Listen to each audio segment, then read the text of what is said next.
Courage manifests in different ways, physically, mentally, morally, emotionally.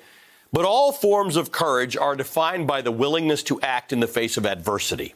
None of those manifestations seem to apply to what Republicans are doing right now in the face of a president who may be doing more damage to American democracy in the dying days of his administration than he did in the almost 4 destructive years that preceded them. The check engine light in the Republican car has been red since early 2016 as Trump headed for his party's nomination.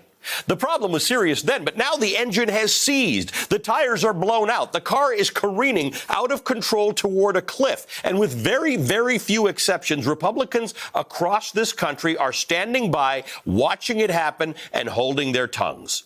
For those of you who think that's their problem, it's not. It's actually all of our problem. This past Wednesday, Donald Trump released a 46-minute edited video diatribe about the election results that he called, quote, the most important speech he's ever made. It contained nothing about the most important issue we all face, coronavirus, but was riddled with lies, many already debunked in and out of court, about voter fraud, rigged vote counts, and voting machines, and a stolen election.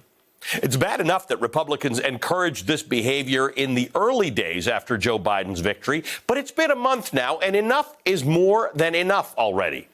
Republicans should be objecting to every one of the fake hearings being held to demonstrate voter fraud, and every time the Giuliani clown car rolls into another stop, and specifically at the President of the United States making baseless claims that undermine faith in democracy.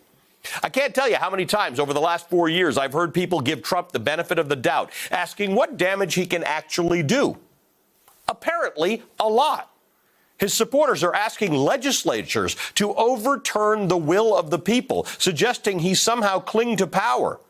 Who would have thought that in 2020 we would be discussing members of the grand old party encouraging a coup? Now, let's not be Pollyanna-ish and imagine that Donald Trump will actually concede defeat. But he can do a lot more damage in 46 days in office as the president of the world's most powerful country.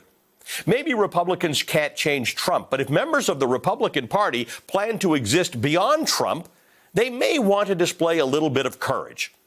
If not, we will remember them for having failed American democracy when it mattered most.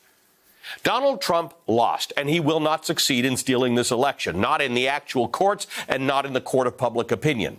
But the quicker Republicans can encourage him to find the door, the better for them and the better for the country.